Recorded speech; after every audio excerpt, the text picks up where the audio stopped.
कहानी के पिछले भाग में हमने सुना कि सुषमा जी ने आज घर पर आई अपनी सभी सहेलियों के सामने रूही को बेइज्जत कर दिया था, जिससे रूही का दिल टूट गया। वो अपने कमरे में जाकर रो रही थी। करण भी बिना किसी से बात किए सीधे अपने कमरे में चला गया। रूही को यूं रोते देखना उसे भी अच्छा नहीं लग रहा था। वो खुद भी अपनी माँ के इस व्यवहार से काफ़ी नाराज़ था और उनसे इस बारे में बात करना चाहता था। इसके आगे दोस्तों, कहानी शुरू करने से पहले प्लीज़ चैनल को सब्सक्राइब कर लें। कुछ देर बाद वो सब औरतें घर से चली गई। ये देखकर करण कमरे से बाहर आया और गुस्से से बोला, माँ, आपने ये ठीक नहीं किया। क्या ज़रूरत थी आपको सबके सामने रूही की इंसल्ट करने की। उसकी तेज़ आवाज़ सुनकर रूही और बाकी घर वाले भी अपने अपने कमरे से बाहर आ गए। तभी सुषमा जी कड़क आवाज़ में बोली, बस बहुत हो गया तुम्हारा नाटक। तुमने हमेशा अपने मन की है, लेकिन हमने कुछ नहीं कहा। न जाने कहाँ से इस लड़की को ले आए हो और फरमान जारी कर दिया कि हमने शादी कर ली है। हमने भी सोचा कि गर्म खून है, कोई बात नहीं, लेकिन अब तुम्हारी मनमानी और नहीं चलेगी। आए दिन तुम लोगों के कमरे से लड़ने झगड़ने की आवाज़ें आती रहती हैं। तुम्हें क्या लगता है हमें कुछ सुनाई नहीं देता? उनकी बात सुनकर करण गुस्से से रूही को घूर रहा था। उसने कितनी बार उसे समझाया था कि धीरे आवाज़ में बात किया करे, लेकिन इस लड़की के गले में तो लाउड स्पीकर फिक्स है। उसे मत घूर, तुम्हें कुछ कम नहीं है, दादी ने बीच में टोकते हुए कहा। ऑफिस में भी क्या चलता रहता है हमें सब खबर है, और आज भी तू इस लड़की की वजह से किसी को बुरी तरह से पीट कर आया है। दादी के मुंह से ये बात सुनकर रूही और करण हैरानी से एक दूसरे की तरफ देखने लगे। इतना हैरान होने की ज़रूरत नहीं है, दादी अपना चश्मा ठीक करते हुए बोली। तुम्हारी बहादुरी के चर्चे तो आज पूरे शहर में हो रहे हैं, ज़रा दिखा तो इन्हें। ये बोलकर उन्होंने सुषमा जी को टीवी ऑन करने का इशारा किया। सुषमा जी ने टीवी ऑन कर दिया, जहां पर हर न्यूज़ चैनल में दिखा रहे थे कि कैसे करण रोहन को बेरहमी से मार रहा था और रूही उसे रोक रही थी। ये देखकर करण ने गर्दन झटक ली। वो ये कैसे भूल गया कि आज की मीडिया न्यूज़ कलेक्ट करने के लिए कहीं पर भी पहुंच सकती है, और वो तो एक पब्लिक प्लेस था। न्यूज़ देखकर उसे बहुत गुस्सा आ रहा था। रूही ने भी शर्म से गर्दन झुका ली। वो करण को मन ही मन गालियां निकाल रही थी। क्या ज़रूरत थी उसे इतना मारने की? मैं बार बार मना भी कर रही थी। तभी सुषमा जी ने करण की साइड लेते हुए कहा, ये सब कुछ इस लड़की की वजह से हो रहा है। जब से ये इस घर में आई है, तब से इस घर की सुख शांति सब भंग हो गई है। इस समय सुषमा जी की आवाज़ काफ़ी तेज थी। करण ने आज से पहले कभी अपनी माँ को इतने गुस्से में नहीं देखा था। वो उनके पास गया और धीरे से बोला, माँ, जो भी बात थी आप घर में हम दोनों को बोलनी थी, लेकिन आपको सबके सामने रूही की बेइज्जती नहीं करनी चाहिए थी। तुम हमसे उम्मीद करते हो कि हम इस लड़की की और तुम्हारे रिश्ते की इज्जत करें। पहले तुम खुद तो इस रिश्ते की कदर करना सीख लो। दादी और सुषमा जी जानती थी कि रूही और करण को उनकी बातों से दुख होगा, लेकिन अब उन दोनों के पास उनको पास लाने का और कोई रास्ता नहीं बचा था। रूही इस वक्त बहुत गिल्ट महसूस कर रही थी। आज जो कुछ हुआ था उसी की वजह से ही तो हुआ था, इसलिए वो चुपचाप खड़ी सबकी बातें सुन रही थी। तभी दादी उसे फटकार लगाते हुए बोली, वैसे तो तुम्हारी जुबान कैंची से भी तेज चलती है। अब हमारी बात का कोई जवाब नहीं दोगी? न जाने कहाँ से आई हो, माता पिता कौन हैं, इस तरह किसी लड़के को फंसाने का अंजाम जानती हो? हम चाहें तो अभी के अभी। दादी आगे कुछ बोलती उससे पहले ही करण बोल पड़ा, दादी प्लीज़, आपको जो बोलना है आप मुझे बोलिए। रूही की इन सब में कोई गलती नहीं है। उसकी बात सुनकर दादी उसे घूरते हुए बोली, अकेले में तो उसे परेशान करने का एक भी मौका नहीं छोड़ता, और अब यहाँ सबके सामने उसका हिमायती बन रहा है। लेकिन अब ये नाटक और हमारे सामने नहीं चलेगा। हम जानते हैं तुम दोनों के दिलों में ना तो एक दूसरे के लिए प्यार है और ना ही कोई सम्मान, इसलिए ऐसे रिश्ते का कोई फ्यूचर नहीं है। अच्छा होगा कि तुम दोनों अलग हो जाओ और एक दूसरे से तलाक ले लो। तलाक का नाम सुनकर करण चौंक गया। चाहे रूही और उसकी बिल्कुल नहीं बनती थी, हर वक्त दोनों लड़ते रहते थे, लेकिन उसने कभी रूही को तलाक देने के बारे में नहीं सोचा था। उसने एक नज़र रूही की तरफ देखा, जो बिल्कुल शांत खड़ी थी।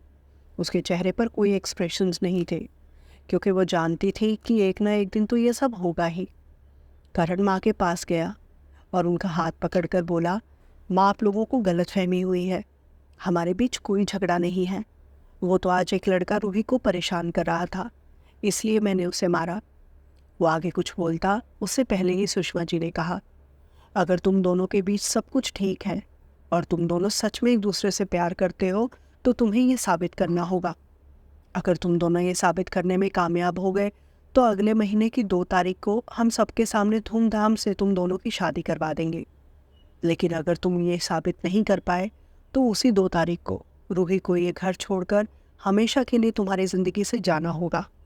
अगर तुम लोगों ने अपने रिश्ते को अच्छी तरह से निभाया होता तो हमें ये सब कहने की नौबत कभी नहीं आती। हम ये नहीं चाहते कि तुम दोनों अलग हो जाओ, लेकिन हम लोग ये भी नहीं चाहते कि तुम दोनों दुश्मनों की तरह एक दूसरे के साथ रहो। ये बोलकर वो दोनों वहाँ से चली गई। करण और रूही अब भी वहीं खड़े हुए थे। दोनों ने कभी नहीं सोचा था कि अचानक से उनके सामने इतनी बड़ी प्रॉब्लम आकर खड़ी हो जाएगी। दोनों ने एक नज़र एक दूसरे की तरफ देखा और बिना कुछ बोले अपने कमरे में चले गए। कमरे में जाकर करण यहाँ से वहाँ चक्कर लगा रहा था। उसे समझ नहीं आ रहा था कि अब वो आगे क्या करे। रूही भी बाहर बालकनी में आंखें बंद करके कुर्सी पर बैठी हुई थी। वो सोच रही थी कि अब जल्दी ही वो करण की ज़िंदगी से चली जाएगी, फिर उसे नए सिरे से अपनी ज़िंदगी शुरू करनी होगी, क्योंकि करण और उसके बीच प्यार होना तो दूर की बात, दोस्ती के लिए भी कोई जगह नहीं थी। दोनों की जोड़ी सांप और नेवले से कम नहीं थी। तभी करण गुस्से से उसके पास आया और बोला, सब कुछ तुम्हारी वजह से हुआ है। जैसी तुम्हारी नेचर है गुस्सैल और अड़ियल, तुम्हारे साथ मैं तो क्या दुनिया का कोई लड़का नहीं रह सकता। रूही काफ़ी थकी हुई लग रही थी। करण से बहस करने का उसका ज़रा भी मूड नहीं था। उसके दिमाग में तो दादी और सुषमा जी के शब्द गूंज रहे थे। सही तो बोल रही थी वो। करण और वो हर वक्त कुत्ते बिल्ली की तरह लड़ते रहते थे। अपनी लड़ाई के बीच इस बात पर तो उनका कभी ध्यान ही नहीं गया कि इससे घर वालों को भी कितनी तकलीफ होगी। करण बोले जा रहा था, लेकिन रूही उसे नज़रअंदाज करके वैसे ही चुपचाप आंखें बंद करके बैठी हुई थी। भाड़ में जाओ तुम, ये बोलकर करण पैर पटकते हुए अंदर कमरे में चला गया और बेड पर जाकर लेट गया। थोड़ी ही देर में उसे नींद आ गई। उधर रूही पूरी रात वहीं बाहर ठंड में बैठी रही। सोचते सोचते कब उसकी आंख लग गई पता ही नहीं चला। सुबह जब करण सोकर उठा तो उसने देखा रूही बेड पर नहीं थी। उसने उठकर बाहर बालकनी में देखा, जहां रूही कुर्सी पर टेक लगाए सो रही थी और मुंह में कुछ बड़बड़ा रही थी। ये देखकर करण उसे घूरते हुए बोला, सपने में भी मुझे कोस रही हो। लेकिन रूही ने उसकी बात का कोई जवाब नहीं दिया। करण उसे बाजू से हिलाते हुए उठाने लगा, लेकिन जैसे ही उसने रूही को हाथ लगाया, उसने देखा रूही का शरीर आग की तरह तप रहा है। उसे तेज़ बुखार था।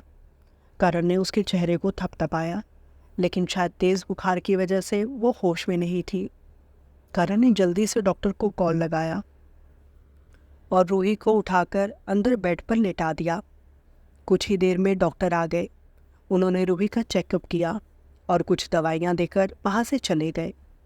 करण ये देखकर हैरान था कि उसके घर में सबको पता है कि घर पर डॉक्टर आया है और रूही बीमार है, लेकिन काफ़ी देर हो गई, फिर भी कोई एक बार रूही से मिलने या उसका हालचाल पूछने उसके कमरे में नहीं आया। आज वो ऑफिस नहीं गया और वहीं रूही के पास लेटकर उसके होश में आने का इंतज़ार करने लगा। वो रूही के सर को सहलाते हुए उसे बहुत गौर से देख रहा था। वो खुद से बोला, अगर ये शांत रहे तो कितनी खूबसूरत लगती है। मुंह खोलते ही बिच्छू की तरह डंक मारने लगती है। वो इसी उलझन में था कि अपनी माँ और दादी को कैसे समझाएगा, क्योंकि रूही से तो उसे कुछ खास उम्मीद थी नहीं। वो तो बिना उल्टा जवाब दिए रह ही नहीं सकती थी, और करण भी खुद को कितना भी कंट्रोल कर ले, लेकिन रूही उसे कुछ ना कुछ ऐसा बोल ही जाती थी जिससे वो भी अपना गुस्सा कंट्रोल नहीं कर पाता था। ऐसे में वो कैसे एक दूसरे के साथ रहेंगे। ये सब सोचते सोचते उसकी आंख लग गई। लगभग 1 घंटे बाद रूही ने धीरे धीरे आंखें खोली। उसे अपना सर थोड़ा भारी लग रहा था। उसने अपने बाईं तरफ देखा, जहाँ करण उसके बिल्कुल करीब लेटा हुआ था। उसका एक हाथ रूही के सर पर था और दूसरा हाथ उसकी कमर पर। ये देखकर रूही उठने की कोशिश करने लगी। उसके हिलने से करण की भी नींद खुल गई। उसने रूही की तरफ देखा, जिसकी आंखों में आंसू थे। ये देखकर करण ने पूछा, क्या हुआ तुम्हें? कहीं दर्द हो रहा है क्या? रूही ने पेट पकड़ते हुए कहा, मुझे बहुत भूख लगी है। कल रात घर में इतना कुछ हो गया था, इसलिए वो बिना खाए ही सो गई थी। भूख और बुखार की वजह से इस वक्त वो किसी मासूम बच्चे की तरह रोते हुए करण को देख रही थी। उसकी बात सुनकर करण हैरान रह गया। उसे तो लगा था कि रूही कल की बात को याद करके रो रही है, लेकिन वो खाने के लिए इस तरह से रो रही थी। ये देखकर उसे पहली बार रूही बहुत क्यूट लगी। वो उसे चुप करवाते हुए बोला, अच्छा रोना बंद करो, मैं अभी तुम्हारे लिए कुछ खाने को लेकर आता हूँ। ये बोलकर वो तुरंत रसोई में चला गया। करण चाहता तो मेड को भी बोल सकता था, लेकिन वो खुद रूही के लिए नाश्ता प्लेट में लगा रहा था। ये देखकर मन ही मन सब बहुत खुश हो रहे थे, लेकिन उन्होंने करण के सामने कुछ शो नहीं किया। करण नाश्ता लेकर जल्दी से कमरे में पहुंचा। उसने देखा रूही आंखें बंद करके फिर से बेड पर लेटी हुई है। वो उसके करीब जाकर बैठ गया और उसे उठाते हुए बोला, पहले नाश्ता कर लो, फिर तुम्हें दवा भी लेनी है। ये बोलकर उसने अपने हाथों का घेरा बनाकर रूही को अपने पास बैठा लिया और उसे अपने हाथ से पोहा खिलाने लगा। रूही इस वक्त अपने सेंसेस में नहीं थी, इसलिए वो चुपचाप बिना करण की तरफ देखे बस खाए जा रही थी, जैसे उसे किसी और चीज़ से कोई मतलब ही नहीं हो। करण उसे खाते हुए देख रहा था। खिलाते वक्त थोड़ा थोड़ा पोहा रूही के मुंह से करण के हाथ पर गिर रहा था, लेकिन करण को इस बात से कोई फर्क नहीं पड़ रहा था। कुछ देर बाद जब रूही का पेट भर गया तो उसने खाने से मना कर दिया। करण ने पास रखे टिश्यू से उसका मुंह साफ किया और उसे फिर से बेड पर लेटा दिया। पेट भरते ही रूही तुरंत फिर से सो गई। उस दिन वो शाम तक सोती रही और करण उसके करीब बैठकर अपने ऑफिस का काम कर रहा था। बीच बीच में वो रूही का बुखार भी चेक कर रहा था। शाम को जब रूही की नींद खुली तो उसने अंगड़ाई लेने के लिए अपनी दोनों बाहें खोली, लेकिन तभी उसका एक हाथ करण से जा टकराया, जो उसके बगल में बैठकर लैपटॉप पर काम करने में बिजी था। ये देखकर रूही उठकर बैठ गई। करण आंखों के कोने से उसे देख रहा था। उसने वापस अपना ध्यान लैपटॉप पर लगाया और बोला, तुम्हारे बीमार होने से इस प्रॉब्लम का सॉल्यूशन नहीं मिल जाएगा। रूही ने पूछा, क्या मतलब? मतलब ये कि क्या ज़रूरत थी तुम्हें पूरा रात बाहर बैठने की? तुम्हारे ऐसे करने से ये प्रॉब्लम सॉल्व हो जाएगी क्या? मैं जानता हूँ हमने बिना सोचे समझे शादी की है, लेकिन हमें इस प्रॉब्लम का सॉल्यूशन मिलकर निकालना होगा। ये बोलकर उसने लैपटॉप बंद किया और बुखार चेक करने के लिए रूही का हाथ पकड़ा। अब बुखार नहीं था। उसने रूही से पूछा, अब कैसा लग रहा है? अब ठीक हूँ, रूही ने धीरे से जवाब दिया। करण ने उससे नज़रें चुराते हुए कहा, अभी कुछ देर पहले ही मेरे एक दोस्त का फ़ोन आया था। वो बता रहा था कि कल ही वो एक रेस्टोरेंट में डिनर के लिए गया था। वहाँ का खाना काफ़ी फेमस है। ये पहली बार था जब करण सामने से रूही को डिनर के लिए पूछ रहा था। भले ही उसने साफ शब्दों में कुछ नहीं कहा था, लेकिन रूही उसका मतलब समझ गई थी कि वो क्या कहना चाहता है। उसे याद आ रहा था कि आज पूरा दिन करण ने उसकी कितनी देखभाल की थी, इसलिए वो चाहकर भी खुद को हाँ कहने से रोक नहीं पाई। उसकी हाँ सुनकर करण के चेहरे पर स्माइल आ गई और कुछ देर बाद दोनों तैयार होकर कमरे से बाहर आ गए। उन्हें यूँ तैयार होकर साथ में बाहर जाता देख दादी और सुषमा जी एक दूसरे की तरफ इशारा करते हुए आंखों ही आंखों में मुस्कुरा रहे थे। उन्होंने करण और रूही को पूरी तरह इग्नोर कर दिया और अपने कमरे में चली गई। ये देखकर करण भी बिना कुछ बोले रूही को लेकर वहाँ से चला गया। कुछ ही देर में दोनों होटल पहुँचे। डिनर का वक्त था। इस वक्त तो होटल पूरा लोगों से भरा होना चाहिए था, लेकिन वो पूरा खाली पड़ा था। रूही ने देखा कि रेस्टोरेंट का वो पूरा कमरा फूलों से महक रहा था और उसे अच्छे से सजाया गया था, जैसे कि वहाँ कोई पार्टी हो। ये देखकर रूही की भौहें तन गई। उसने करण की तरफ अजीब नज़रों से देखा। करण को तो लगा था कि रूही ये सब देखकर खुश होगी, लेकिन ऐसा कुछ नहीं हुआ। उल्टा वो तो नाराज़ लग रही थी और वो करण से बोली, ये सब नाटक करने की क्या ज़रूरत थी?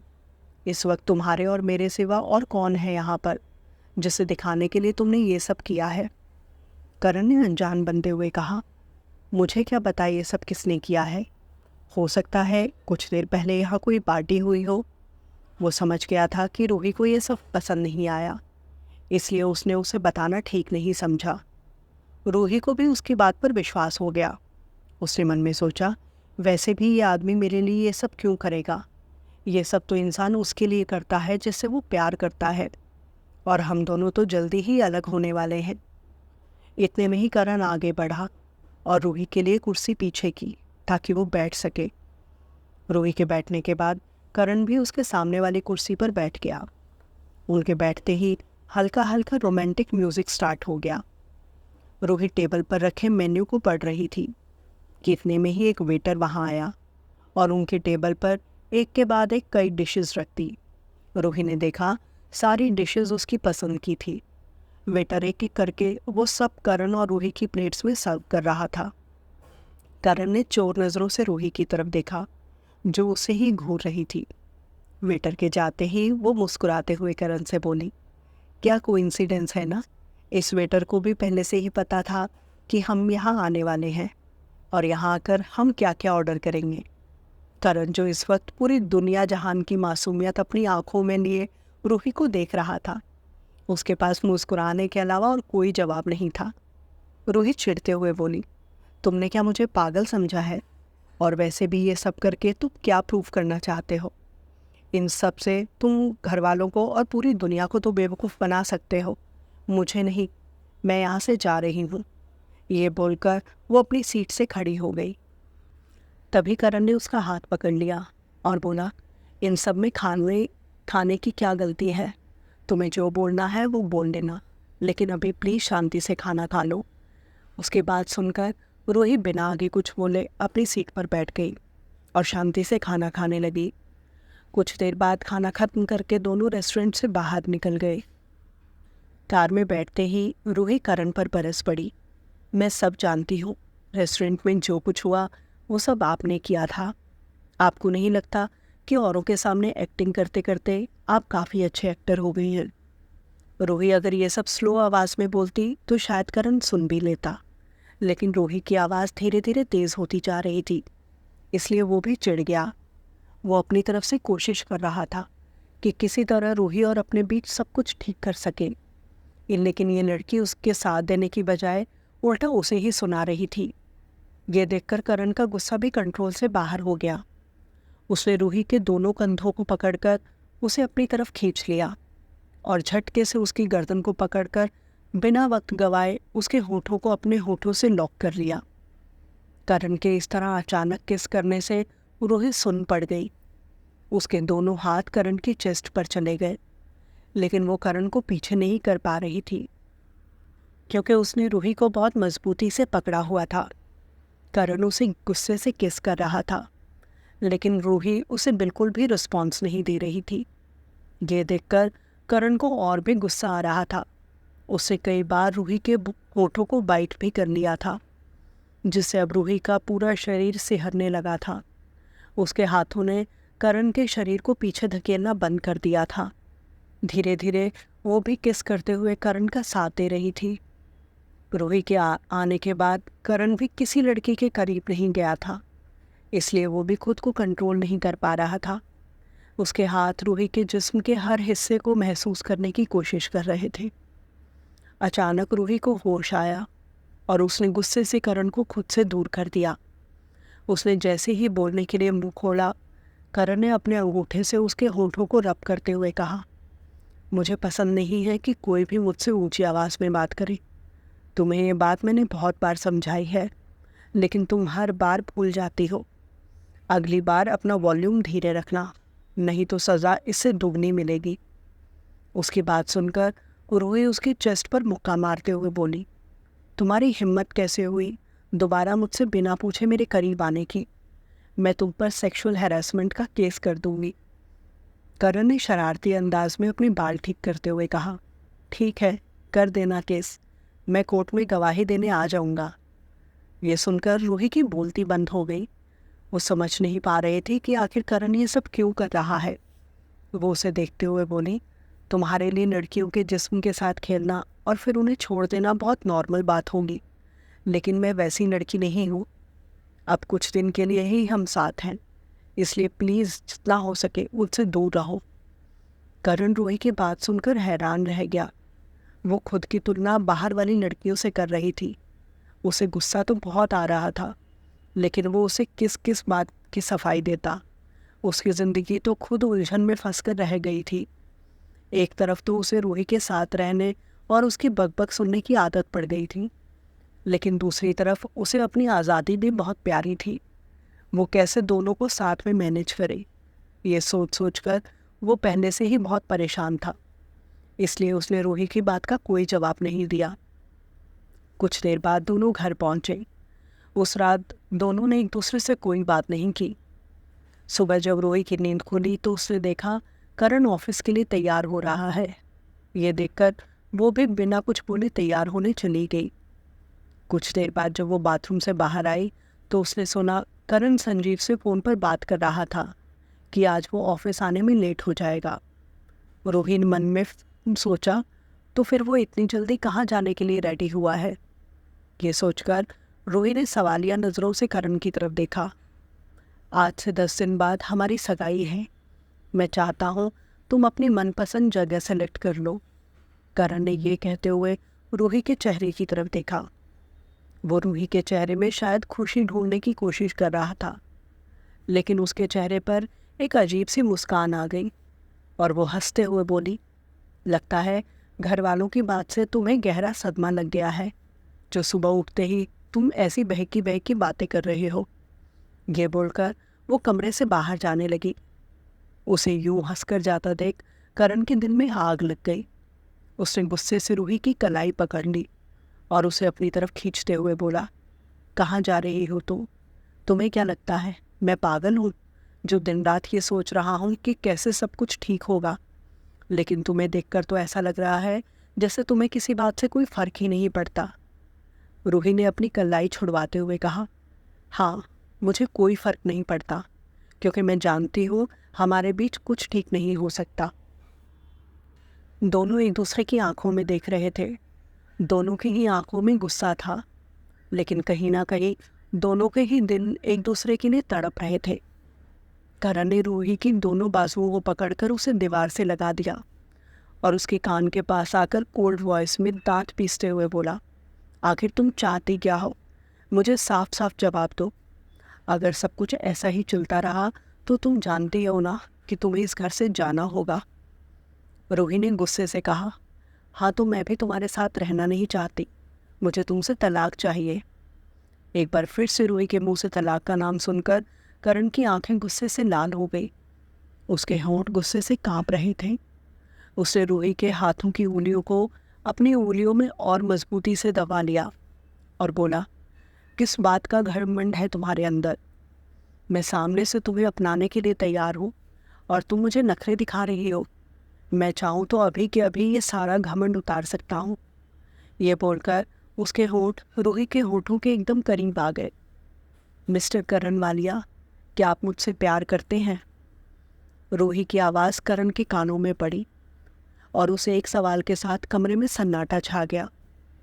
रूही ने करण की किसी बात का कोई जवाब नहीं दिया, बल्कि उसने करण से ही ऐसा सवाल पूछ लिया जिससे वो खुद भी दूर भाग रहा था। अगले ही पल वो रूही से दूर हो गया। प्यार? करण ने फिर से वो सवाल अपने मन में दोहराया। वो रूही से प्यार करता है या नहीं, इस सवाल का जवाब तो उसके पास भी नहीं था, और अगर था भी तो वो उसे एक्सेप्ट करने के लिए तैयार नहीं था। वो सोच ही रहा था कि इतने में ही रूही की आवाज़ फिर से उसके कानों में पड़ी। मैं जानती हूँ आप मुझसे प्यार नहीं करते, तो फिर और कितनी बार मुझसे बिना प्यार के शादी करेंगे? उस वक्त हम दोनों के पास कोई रास्ता नहीं था, इसलिए हमें मजबूरी में शादी करनी पड़ी। लेकिन आज हम दोनों की ऐसी कोई मजबूरी नहीं है, और अब तो आपके घर वालों को भी पता चल चुका है कि हम दोनों एक दूसरे से प्यार नहीं करते, तो अब ये सब करने का कोई फ़ायदा नहीं है। अगर आप नहीं बोल सकते तो मैं खुद उन लोगों को बता दूँगी कि मुझे आपसे डाइवोर्स चाहिए।